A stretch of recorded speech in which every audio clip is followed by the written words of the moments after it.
Es hätte alles so schön sein können. Um meine im Vorjahr abgebrochene Pyrenäenüberschreitung fortzuführen, wollte ich von Gavarnie aus zunächst eine Akklimatisationsrunde über den Ordesa-Nationalpark und den Monte Perdido laufen, bevor ich mich Richtung Heas auf den Weiterweg machen wollte.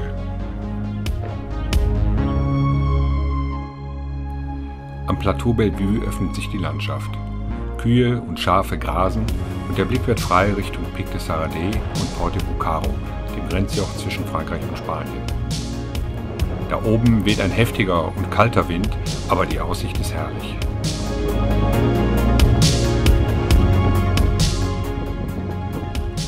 Am Ibon de la Panzosa finde ich schließlich meinen ersten Zeltplatz, direkt am See.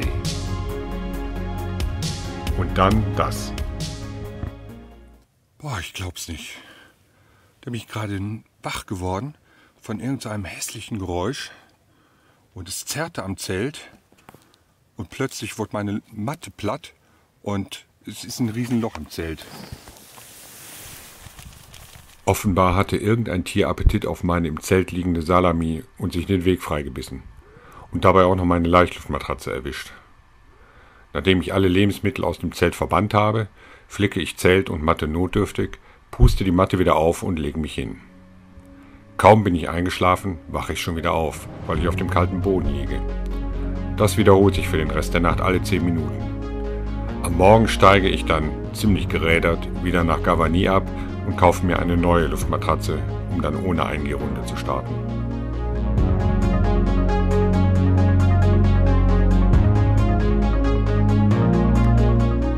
Heute gehe ich nur bis zum Refuge des Puget, wo ich neben der Hütte auf einer Wiese zelte, zu der auch Kühe, Pferde und Mulis freien Eintritt haben. Na, hoffentlich geht das gut. Am Abend bin ich nur noch müde. Ich warte darauf, dass die Sonne hier oben endlich untergeht. Solange die scheint, ist es im Zelt noch zu warm. Um 21 Uhr ist es endlich soweit.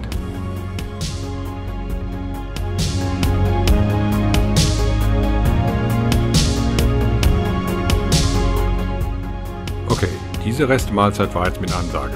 Ist aber nicht mein Problem.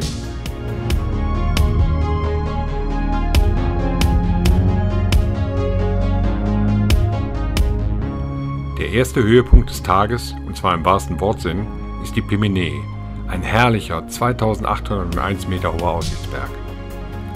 Danach überschreite ich die Enquête d'Arnon und steige durch ein langes Tal voller Murmeltierkolonien hinab zum Lac de Gloriette. Je näher ich dem Stausee komme, desto mehr Publikumsverkehr gibt es. Es ist Sonntag und an der Staumauer gibt es einen Parkplatz, was leider auch bedeutet, dass ich ab hier Asphaltstraße laufen muss. Aber auf einmal hält ein netter Franzose aus Po und nimmt mich bis Heas mit, wo ich in der einzigen Auberge ein Zimmer nehme.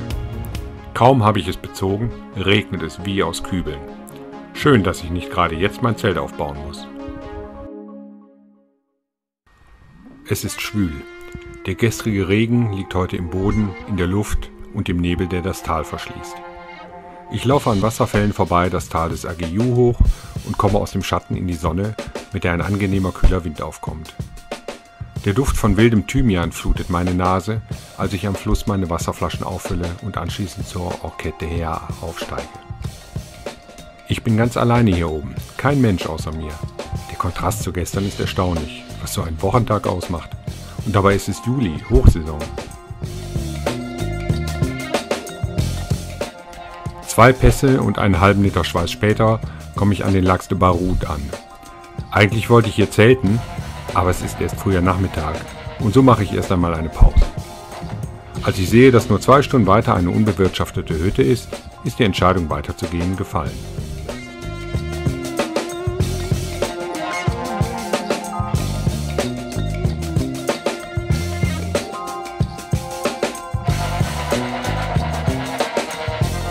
Der letzte Pass für heute, der Port de Baroud, ist eine unwirtliche Schieferebene, über die ich von Frankreich nach Spanien gelange.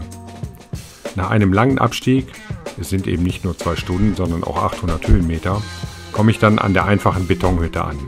Nicht schön, aber für eine Nacht wird's gehen. Mir reicht's jedenfalls für heute.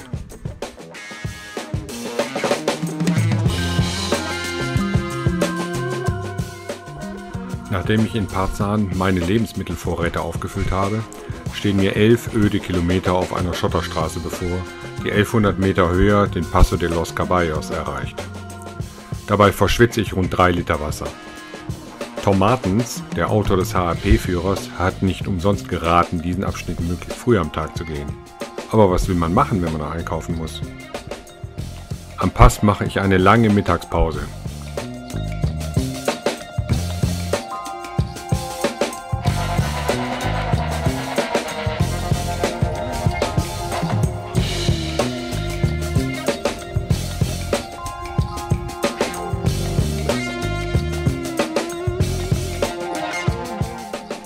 Der Abstieg ins Valais de Gistin ist übrigens auch nicht viel besser als der Aufstieg. Lediglich die Botanik und der Ausblick auf den zweithöchsten Berg der Pyrenäen, den Pico de Posay, bieten Abwechslung. Aber dafür verwöhnt mich der kleine Campingplatz, auf dem ich heute bleibe, mit einer Dusche und einem Bier. Oder auch 2.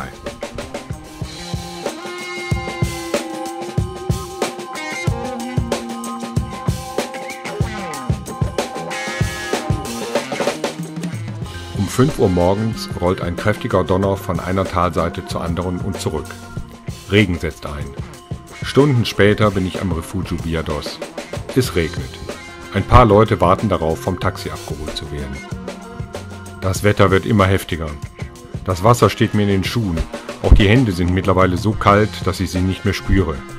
Ich würde gerne eine Pause machen, etwas essen und mich aufwärmen. Aber bei dem Wetter? Nein, kommt nicht in Frage. Gruß- und rastlos überquere ich den Puerto de Estos und mache mich drüben direkt an den Abstieg zum Refugio de Estos, wo bei meiner Ankunft gerade die Sonne hervorkommt. Perfekt. Ich hänge alles nasse auf und nach einer guten Stunde ist fast alles wieder trocken. So entscheide ich doch noch bis ins Valle Benasque abzusteigen, wo ich wieder auf einem kleinen Campingplatz übernachte.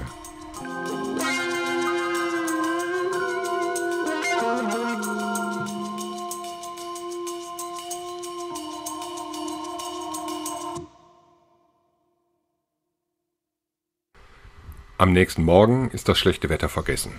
Und auch die nächsten Tage sollen sonnig und warm werden. Dabei soll es immer unter 30 Grad bleiben. Na, das ist doch motivierend. Dass ich erst einmal wieder kilometerweit Schotterstraße laufen muss, dagegen weniger. Aber dann entschädigt mich ein wunderschöner kleiner See 1 Kilometer vor Ende der Straße.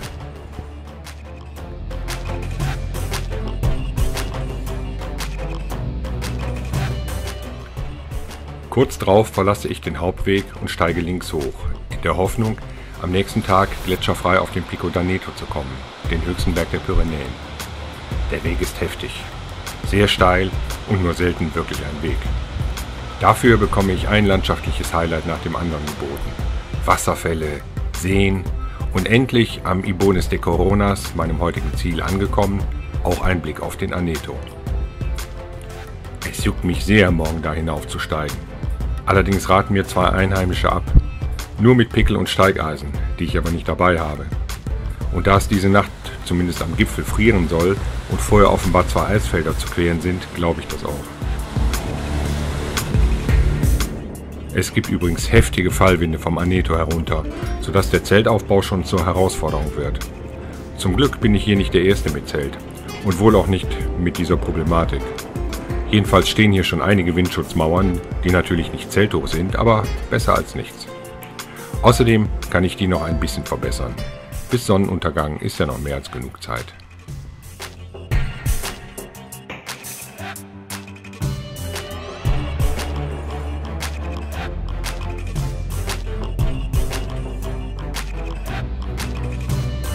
Am Abend kommt wieder Wind auf, mehr noch Sturm. Zuerst ist es nur ein leises Zischen und Rascheln am Zelt, dann ein Rauschen und schließlich ein knallendes Schütteln, wenn eine plötzliche Windböe das Zelt ergreift.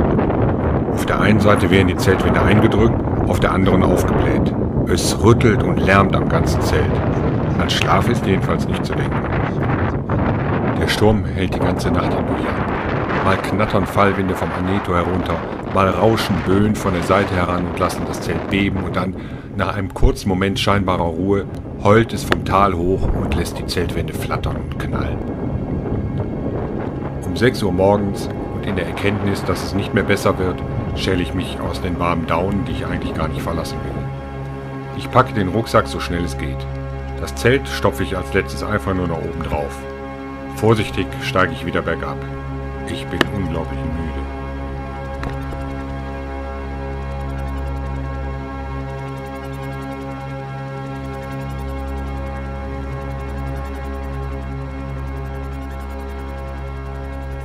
Mir fällt das Gehen heute schwer.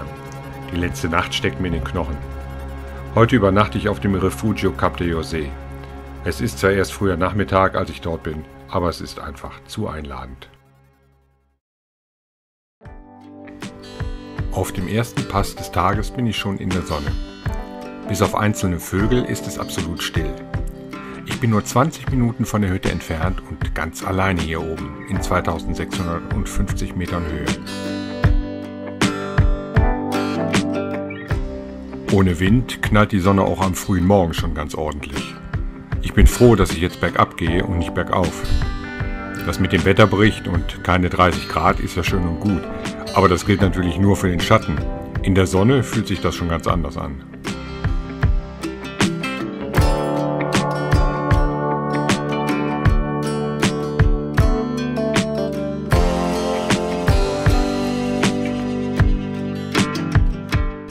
Durch den Barranco de Besiberi steige ich hinab nach Hospital de Viella und nach einer langen Siesta wieder aufwärts zum Port de Rius, hinter dem mich weitere Seen erwarten, insbesondere der traumhaft schöne Lac de Rius.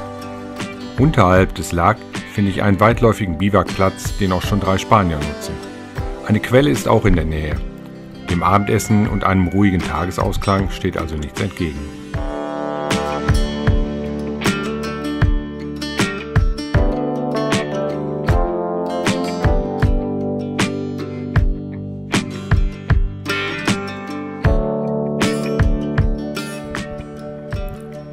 Nach einer ruhigen Nacht inklusive Morgensonne an meinem Biwakplatz starte ich talabwärts.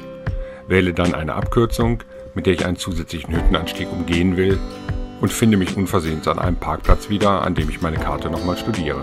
Das hätte ich besser vorher getan. Tatsächlich war die Hüttenumgehung erst einige Kilometer später geplant. Nun müsste ich wieder 1 Stunde aufsteigen, um auf meine geplante Route zu kommen. Und dann nochmal 7 Stunden bis Saladú laufen. Ehrlich gesagt, habe ich dazu keine Lust. Zu sehr habe ich bereits den Ruhetag vor Augen, als jetzt noch diese Zusatzanstrengung in Kauf zu nehmen. Also setze ich den eingeschlagenen Weg fort und steige bereits ein Tal früher als geplant nach Saladú ab, wo ich keine 3 Stunden später in der Mittagshitze ankomme.